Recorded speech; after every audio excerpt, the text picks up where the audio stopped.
저번 시간에 울리히백의 성찰적 근대성 이론이 한편으로는 이제 위험사회론, 그리고 또 한편으로 개인화 태제 두 가지로 구성되어 있다고 얘기를 했잖아요. 그런데 이제 오늘은 그 두 번째 파트를 볼 거거든요. 개인화 태제에 대해서 보는데, 개인화 태제 중에서도 특히 이제 노동사회라고 우리가 흔히 말하는 계급이라던가 계급과 관련된 부분을 보려고 해요. 그래서, 그 개인화, 그러니까 울리히백이 이제 얘기하기를 한국에 왔을 때였던 것 같아요. 그때 왔을 때 얘기하기를 한국에서는 이제 위험사회 쪽이 훨씬 더 많이 받아들여졌다. 왜냐면 그때 우리가 위험사회를 처음에 그거를 이제 말하자면 읽고 이제 번역하고 그럴 때가 저번에 말씀드렸던 것처럼 성수대교가 무너지고 이제 그런 징후들이 나타났을 때 그때 이제 위험사회가 도입이 됐기 때문에 이제 그런 것 때문에 위험사회라는 측면이 더 많이 부각이 됐고요. 번역을 하신 분도 홍성태 씨, 박 교수도 그러니까 환경운동, 그러니까 환경사회학, 생태사회학 이쪽을 전공하시는 분이시고요. 그런데 일본에서는 그거랑 비교해서 일본에서는 개인화 태제 쪽이 훨씬 더 많이 받아들여졌다. 뭐 그런 얘기를 했었어요. 근데 얼마 전에 후쿠시마 사고 났을 때 그때 이제 일본에서 초대를 해서 일본에 왔었다고 하더라고요. 근데 이제 그때는 이제 그 이후에 이제 독일에서 그 문제를 가지고 굉장히 논의가 더 커졌어요. 독일에서 어떤 면에서는 더 커져가지고 독일에서 이제 핵 원전을 이제 폐기하기로 안 쓰기로 그거를 아예 폐쇄하기로 그렇게 결정을 내렸었거든요. 이제 그리고 나서 일본에서도 약간 그런 식의 움직임이 있다가 요새는 이제 좀 다시 바뀌는 이제 그런 식으로 가고 있는 것 같은데 어쨌든 저번 시간에 얘기했던 것처럼 현대사회에 오면 현대사회라는 거는 말하자면 이제 근대성이 그러니까 2차 대전 이후의 사회를 얘기를 하는 건데 울리히백이 근대성이 그러니까 시기적으로는 우리가 나눌 때 이제 현대라고 나누죠. 시기적으로 현대라고 나누지만 근대성에 있어서는 어느 정도의 연속성과 단절이 어느 정도 중첩돼서 나타나는 시기, 이게 연속성이냐 단절이냐를 가지고 이제 말하자면 논의를 할 수 있는, 논쟁이 되는 그런 시기인 거죠. 거기서 그럴 때 굉장히 복잡하게 기능적으로 분화된 그런 사회 구조, 사회 체계 속에서 이런 사회 체계가 어떤 급진적인, 그러니까 근대성이 오히려 더 급진화됨으로써 급진적으로 가장 최고조로 근대성이 합리성이 최고조로 오르면서 오히려 굉장히 위험을 많이 생산하게 됐다. 그런 말을 했잖아요. 근데 이제 저번 시간에 얘기한 위험사회 같은 경우는 그런 위험이 말하자면 사회체계 외부라고 보통 상정을 했던 자연이라던가 생태계 이쪽에 이제 위험이 쌓이게 되고 거기를 이제 위협하는 그쪽으로 위협이 작용하는 그런 부분을 사회가 다시 그거에 대한 감수성을 가지고 느낄 때 그럴 때를 이제 위험사회라고 얘기를 하는 거고요. 오늘 살펴볼 개인화 태제는 그런 위험이 똑같이 마찬가지로 근대화된 근대성의 사회체계, 복잡한 사회체계가 위험을 생산하는데 그런 위험이 또 다른 외부가 뭐냐면은 하나는 생태고 또 하나는 사회체계 또 다른 외부는 개인인 거죠. 개인들이 사회 외부인 거죠. 왜냐하면 저번 시간에도 얘기했지만 사회는 개인을 개인으로 보지 않고 개인의 기능만을 보잖아요. 그렇기 때문에 개인이라는 건 사회 입장에서 볼 때는 근대화된 사회에서 볼 때는 그러니까 사회 외부에 있는 그런 거죠. 근데 이제 이 개인의 삶이라는 게 우리가 개인의 입장에서 볼 때는 나름대로 통합된 삶으로 느껴야 우리가 생활을 할 수 있는데 사회 입장에서 볼 때는 개인이 통합될 필요는 없는 거죠. 기능적인 부분들만 잘 수행해주면 사회가 제대로 돌아가게 그렇게만 해주면 되는 건데 그렇기 때문에 그러니까 사회 체계들이 굉장히 복잡해지면서 서로 상충된다거나 아니면 이제 여러 가지 위험들을 만들어내는데 그런 위험들이 한편에서는 개인들의 삶에 쌓인다는 거예요. 그러니까 사회가 복잡해지면서 거기서 위험이라는 거는 말하자면 이제 여러 가지 굉장히 기능적으로 분화된 체계들이 그렇게 아주 딱딱 들어맞게 잘 돌아갈 수 있는 게 아니라는 거죠.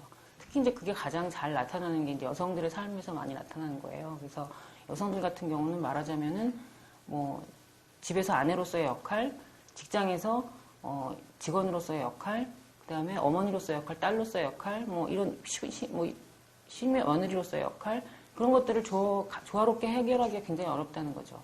어려울 수밖에 없지 않겠습니까? 그죠? 거기서 그러니까 한쪽에 올인을 할 경우에 다른 쪽에 피해를 보게 되는 이제 그런 경우가 생기는 이제 그런 걸 쉽게 예를 들 수가 있는데요.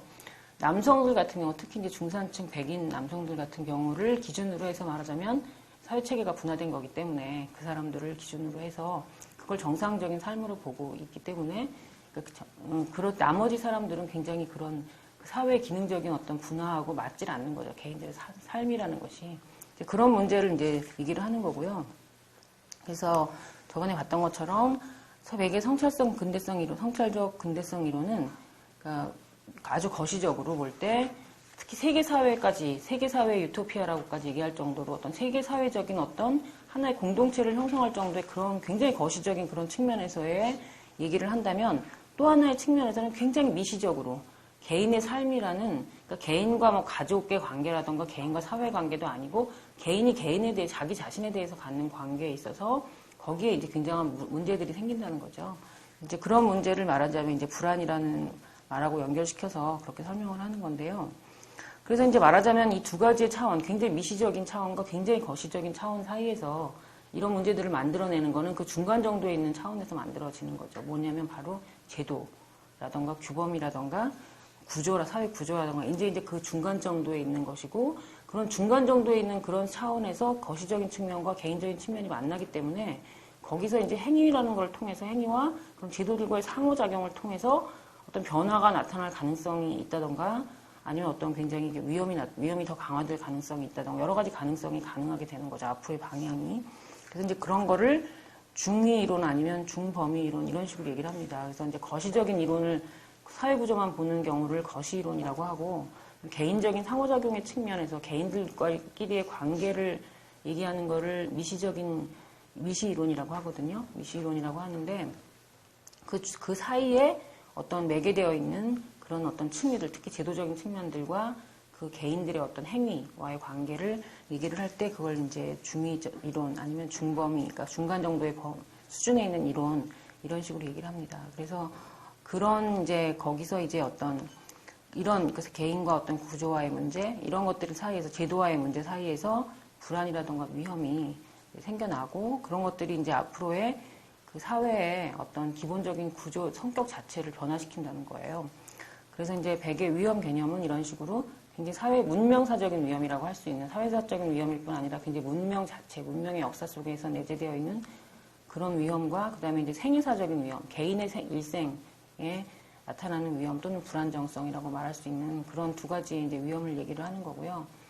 그리고 이제 여기서 이제 우리가 오늘 특히 볼 것이 이제 특히 계급과 관련된 문제인데 계급과 신분 개념이 왜 중요하냐면 사실 그 근대화론자들 아주 전통적인 계속 근대화라고 백이 얘기했던 전통적인 그런 근대화론자들은 근대 사회는 굉장히 평등한 사회로 보죠, 기본적으로.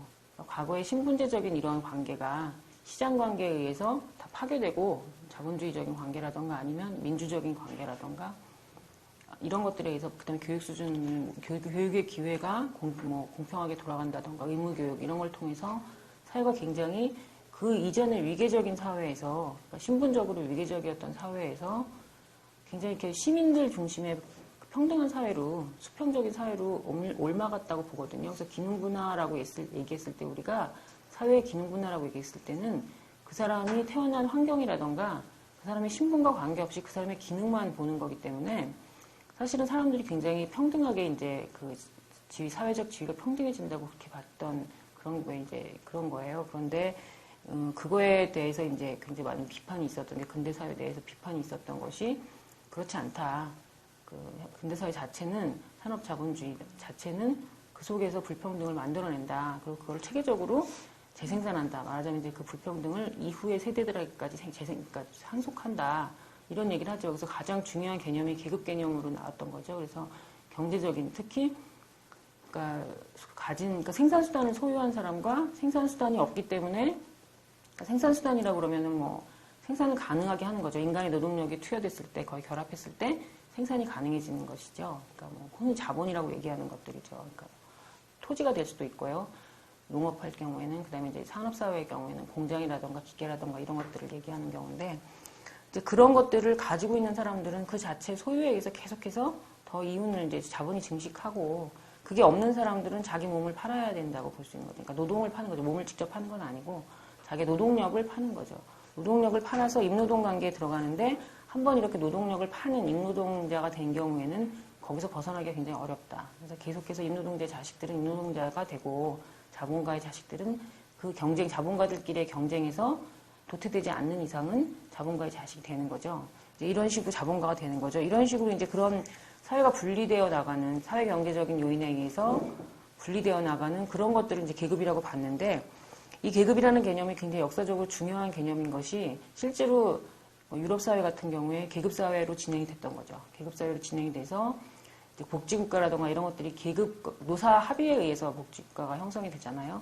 그러니까 복지국가라는 건 사실은 노동자층과 노동자 계급과 자본가 계급들 사이에 집단적인 어떤 협약에 의해서 만들어진 게 대부분의 경우. 근데 물론 안 그런 경우도 있지만 대부분 복지국가라고 하면 이제 그렇게 만들어졌기 때문에 그것이 그러고 이제 전후에 계속 이제 그것이 그러니까 전쟁 직후라든가 전쟁 전에 2차 대전 사이에 양차 대전 사이에 공황이라든가 뭐 이런 것들을 매개로 해서 이제 그런 움직임들이 계속 이루어졌고 그렇기 때문에 이제 2차 대전 이후에 굉장히 풍요로웠던 사회, 풍요로웠던 서구 사회에는 이런 복지국가의 형성, 그다음에 계급 관계에 기초한 복지국가 형성이 굉장히 중요하게 작용을 한 거죠. 그래서 이제 그 굉장히 배분하는, 그러니까 이 계급이라는 개념이 굉장히 중요한데, 이 계급에 대해서는, 계급 개념에 대해서는 여러 가지 이제 설이 있어요. 어떤 계급 개념을 누구의 이론에 기초해서 얘기할 것인가. 가장 고전적인 것이 이제 마르크스의 지금 얘기했던 것처럼 소유관계를 중심으로 한 이론이냐, 아니면 베버 같은 경우에는 좀 더 복잡하죠. 사회적인, 저번 시간에 얘기했지만, 사회학에서 이제 베버를 훨씬 더 많이 이제 인용을 하는데요. 베버 같은 경우에는 조금 복잡해요. 그래가지고 단순히 소유관계의 차이뿐만 아니라 직업의 분화를 굉장히 중요시합니다. 그래서 직업이 굉장히 다양하게 갔기 때문에, 다양한 층위에서 이렇게 나눠졌기 때문에 그 직업이 가져오는 시장 기회에 따라서 그 사람의 생활 기회라던가 그 소득이라던가 임금 수준이라던가 아니면 그 사람에게 제공된 여러 가지 서비스라던가 기회들이 달라진다는 거죠. 그래서 이를테면 이제 뭐 이 직업, 그러니까 이 직업의 분화에 의한, 그 다음에 그 직업에서 중요한 것은 소득, 경제적인 소득뿐만 아니라 그 사람들의 생활 양식도 굉장히 중요하다고 생각하죠.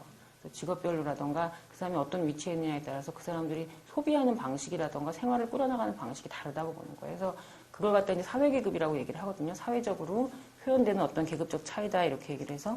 그래서 이제 그런 개념을 이제 백은 계급이라는 개념을 쓸 때 베버의 그런 개념을 중심으로 해서 쓰고요.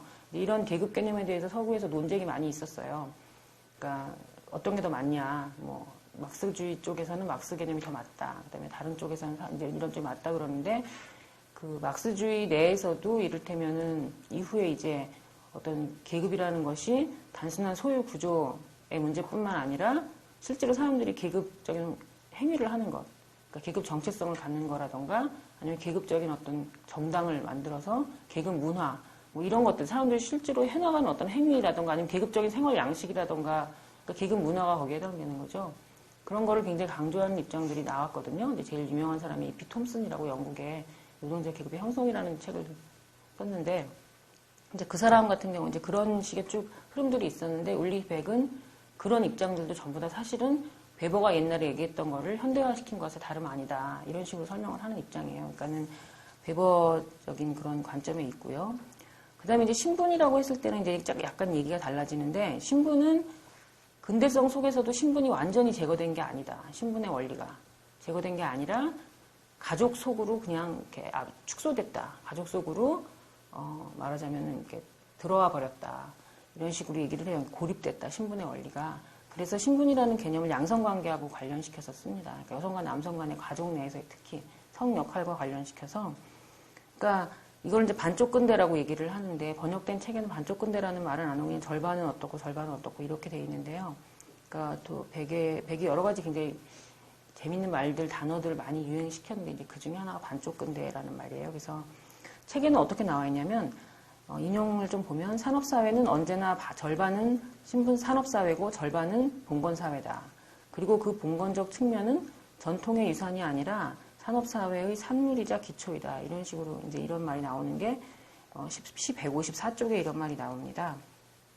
이거는 무슨 말이냐면은 그러니까 산업사회 내에서도 봉건적인 관계가 있다. 근데 그 봉건적인 관계는 그 이전의 신분사회로부터 어느 정도 물려받은 거긴 하지만 산업사회 논리 내에 그게 같이 짜여져 들어갔기 때문에 산업사회 속에서 계속적으로 재생산이 된다는 거죠. 산업적인 논리에 의해서. 그런 얘기입니다. 근데 이거는 이제 저번에도 얘기했듯이 울리백이 부인하고 같이 작업을 많이 했다고 했잖아요. 이제 특히 이제 개인화태제 쪽은 부인하고 같이 많이 작업을 했는데 부인이 페미니스트였어요. 그래가지고 페미니즘 쪽의 논의들이 조금 들어간 거라고 보면 되시고, 그러니까 페미니즘 쪽에서 하는 논의 중에, 그러니까 자본주의 사회는 기본적으로 가부장적인 자본주의다 이런 식 얘기를 하거든요. 그러니까 가부장적인 요소, 과거의 요소들을 그대로 자본주의적으로 이제 새롭게 이제 그 속에서 같이 구성에 들어갔다 뭐 그런 얘기를 하는데, 그런 거하고 좀 비견될 수 있는 그런 얘기입니다. 그래서 계급이라는 거는 구체적으로 어떤 남성 가장들 중심에, 그러니까 남성 가장들이 이제 가족이라는 것이 계급의 생활 단위가 가족이었기 때문에, 그리고 남성 가장들이 그걸 대표하면서 그 사람들에게 가족임금이라는 형태로 복지가 사실은 제공이 된 거였거든요. 그러니까 여자는 일을 할 필요가 없었던 거죠.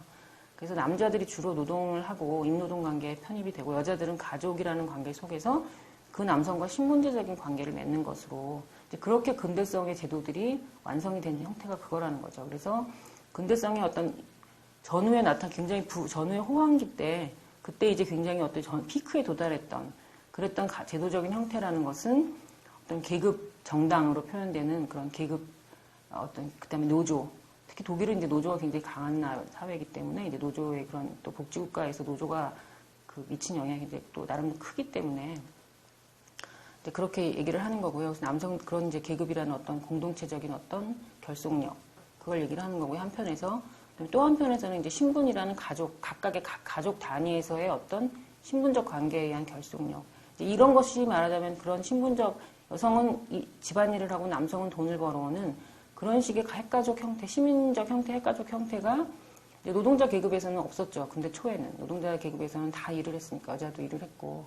그러다가 이게 이제 2차 대전 이후에는 아까 저번 시간에 얘기했던 것처럼 포디즘이라고 얘기했던 대량 생산 체계, 완전 고용, 그러니까 이런 식의 어떤 그런 굉장히 풍요로웠던 그런 경제 속에서 노동자의 가족들까지도 이런 시민계급의 핵가족 형태를 갖추게 되거든요. 거의 보편적인 형태가 돼요. 그래서 그런 어떤 남성은 일을 하고 여성은 집안일을 하는 그런 형태가 보편적인 형태가 되죠. 그래서 이제 그거를, 말하자면 이제 그런 형태가 말하자면 완성이 되는 거죠. 근대성 속에서, 산업사회에서 완성이 되는데 완성과 동시에 해체된다고 보는 거예요. 그러니까 이 울리백의 기본적인 관점은 항상 그거거든요. 그러니까 완성과 동시에 해체가 되고, 그런 걸 가져오는 거는 근대성의 급진화다. 그런 과정, 그런 이중적인 과정, 그런 어떤 그런 역설적인 과정을 가져오는 것은 근대성의 급진화다. 그래서 이제 개인화태제의 역설이라고 얘기를 할 수 있는 것은, 근데 또 하나는 이게 이렇게 완성되면서 해체된다. 해체되기 때문에 이 해체라는 게 이제 해체를 강조하는 게 개인화태제거든요. 해체된다는 말은 계급이라는 어떤 공동체적인 결속력, 가족이라는 공동체적인 결속력이 각자 굉장히 약화된다는 거예요. 굉장히 약화되고 그 속에서 개인들이 훨씬 더 중요한 단위가 된다는 거죠. 개인들이. 그래서 말하자면 이것이 이제 개인화태제인데요. 그러니까 여성들은 가족이라는 어떤 결속력부터 풀려나고, 남성들은 결합의 그러니까 계급의 결속력으로부터 풀려나는 그런 과정을 얘기를 하는데, 거기서 이제 그런 게 바로 개인화태제인데, 그 개인화태제는 굉장히 역설적이다. 왜냐면 한편으로는 이런 어떤 공동체의 해체라는 부분, 즉 가족과 계급의 해체라고 얘기할 수 있지만, 가족이 굉장히 다양화되고 혼인을 안 하는, 요새 이제 비혼이라고도 얘기를 하는데, 혼인을 아예 안 하는 경우가 증가를 하고, 그 다음에 혼자 사는 1인 가구가 증가를 하고, 이혼이 증가를 하고, 또 다시 재혼이 증가를 하고, 또 다시 이혼을 하는 경우가 증가를 하고, 이런 식으로 이제 가족이 굉장히 다양화되는 그런 형태, 그다음에 동성애 가족이 나온다던가, 이런 식으로. 그러니까 그런 가족 관계 굉장히 다양화되면서 개인들이 훨씬 더 중요해진 거죠. 개인이 가족 관계를, 형태를 말하자면 본인이 결정을 한다고 할까요? 그렇게 되는 거죠. 기존의 핵가족이 정상이니까 난 핵가족으로 살겠다가 아니라, 본인의 욕망이라던가 본인의 욕구에 의해서 이런 기존의 제도하고는 다른 방향의 어떤 선택을 하는 거죠.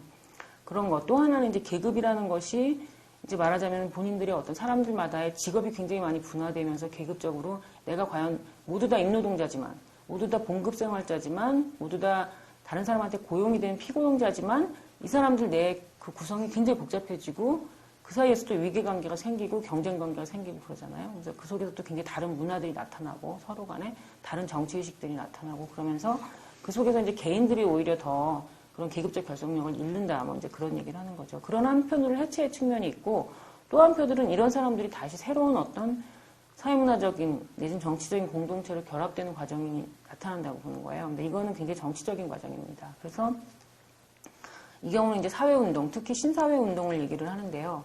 그러니까 과거에 이제 그 계급운동, 계급사회가 이제 완성이 되는 과정까지는 계급운동이 굉장히 중요했죠. 계급정당이 중요했고, 계급이 굉장히 중요했는데, 지금 이제 사람들이 어떤 정치적인 어떤 표출을 할 때, 표현을 할 때는, 의사표시를 할 때는 계급의 어떤 집단, 계급적인 이익이라던가, 계급의 이해관계라던가, 계급의 어떤 문화라던가, 계급적인 의식에 의해서 사람들이 정치적인 어떤 그런 발언을 하는 것이 아니라 본인들의 정체성이라던가 아니면 사회 환경에 대한 위험이라던가 어떤 평화에 대한 위험이라던가 이런 굉장히 한편으로는 굉장히 공공성과 관련된 부분 아니면 한편으로 굉장히 개인적인 부분 이런 부분에 대해서 사람들이 얘기를 한다는 거예요. 저항을 한다는 거예요.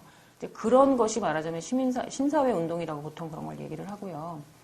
그래서 이런 신사회 운동 쪽으로 한편으로는 굉장히 어떤 새롭게 결집하는 형태, 그러나 그것이 과거처럼 굉장히 집단주의적인 형태가 아니라 굉장히 개인 중심적인 그런 개인의 어떤 선택에 기초한 그런 형태의 어떤 새로운 결속력이 나온다. 이런 것이 이제 역설적인 측면이죠. 두 가지 역설적인 측면으로 얘기를 하고 있고요.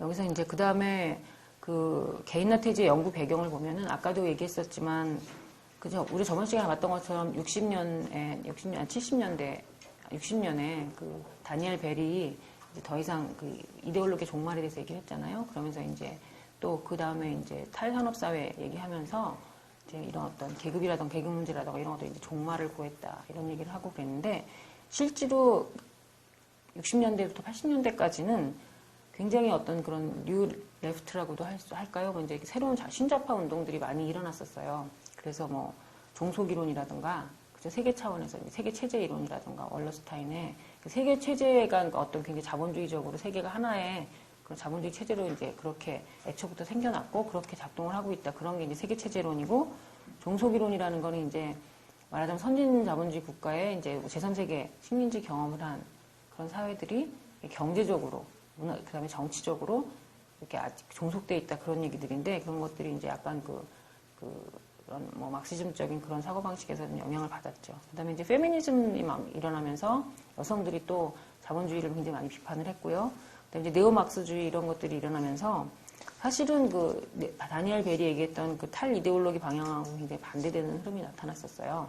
흐름이 나타났는데 그러면서 또 하나 이제 계급이론이라든가 계층이론들이 부활을 하면서 계급이론이라는 거는 이제 막스주의 계급이론이랑 그다음에 아까 얘기했던 베버에 기초한 베버의 계급 개념에 기초한 베버리안 계급 이념 이론들이 막 나오기 시작하고 그런 연구들도 또 이루어지고 그 다음에 또 한편에서는 계층 이론이라고 해서 미국화된 또 그런 이론이 있거든요. 불평등에 대한 미국화된 그런 계층 이론도 또 나오고 그래서 굉장히 나름대로 이제 우리나라에서도 그랬지만 굉장히 불평등에 대한 사람들의 집단적인 불평등 지위에 대한 연구들이 활발했습니다. 근데 그때 이제 나왔던 얘기들 중에 굉장히 모순적인 결론이 뭐였냐면 사람들 중에 논쟁되었던 게 뭐냐면 선진국 사회들이 선진 사회가 굉장히 한편에서는 굉장히 중산층 위주로 중산층의 규모가 굉장히 커지면서 사실상 계급사회가 더 이상 아닌 계급사회가 아니라 중산층 사회가 됐다라고 이제 그렇게 얘기하는 사람들이 생겼고 한쪽에 생겼고요. 또 한쪽에서는 그럼에도 불구하고 계속해서 계급관계라는 거는 여전히 어떤 그러니까 임노동, 그러니까 피고용자 내지는 어떤 그러니까 무소유 계급, 아무것도 소유하지 못한 계급과 그다음에 자본가 계급으로 양극화, 그다음에 그 사이에서 이제 새로운 어떤 신중간층이 생겨나긴 하지만 그런 식의 계급사회는 여전히 존재하고 있다. 이런 얘기들이 이제 논쟁이 됐었거든요. 근데 그거에 대해서 이제 백이 개인화 태제를 통해서 그걸 어떤 식으로 정리를 했냐면 여기서 이제 백의 개인화 태제의 독창성이라고 얘기한 부분인데요.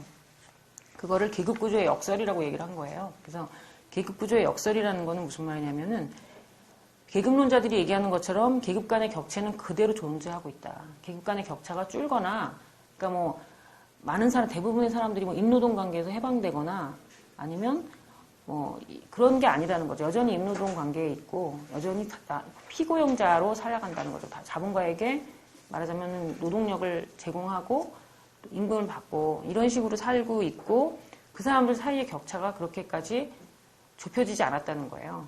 그 사람 좁혀지지 않고 계급적 격차는 그대로 있다.